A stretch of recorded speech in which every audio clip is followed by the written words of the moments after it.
वाक़यात चोरी के और बदअमनी के वाक़यात से जो है इस वक्त आवाम और ताजर बरदरी शदीद तहफ़्फ़ुज़ का शिकार है, शदीद अदम तहफ़्फ़ुज़ का शिकार है शदीद।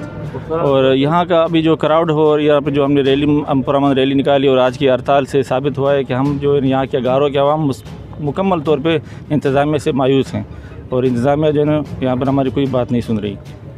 रात का वठी हिते एहतजाज कर रहे हैं। रात 3 बजे ताईं असां थाणे ते हुआसीं पर SHO साहब हिते मौजूदु कोन हो।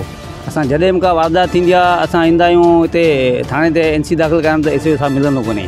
जॾहिं तव्हां पुछो ॾींहं जो मीटिंग आहे राति जो मीटिंग आहे अलाए कहिड़ियूं मीटिंगूं मिलनि असांखे को बि तहफ़्फ़ुज़ कोन्हे। अॻु में असां रिटर्न में बि एप्लीकेशन ॾिनी आहे वापारियुनि SP साहब खे पर को बि तदारक कोन थो थिए। अॼु मजबूर थी असां हिते एहतजाज पिया कयूं थाणे ते आया आहियूं ऐं असांजो मुतालबो आहे त FIR दाख़िल कई वञे ऐं जल्द खां जल्द इहे जेका 6-7 लख रुपया नारायण दास खां फुर थिया इहे वापसि कराई वञे न त पोइ असां लांग प्रोसेस में ईंदासीं। सॼे ज़िले में असां वापारी एहतजाज कंदासीं हड़तालूं कंदासीं ऐं पुरअमन तरीक़े सां इहो पंहिंजो असां ॿुधाईंदासीं असां वापारी सभु हिकु आहियूं।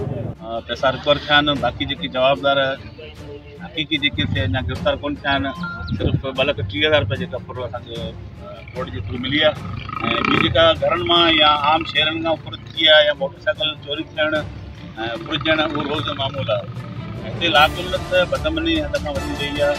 असां वरी बि हिकु दफ़ो IGP खां ऐं DIG हैदराबाद खां गुज़ारिश कंदासीं त वापारियुनि खे शहरनि खे घारे जे पब्लिक खे तहफ़्फ़ुज़ मुहैया कयो वञे।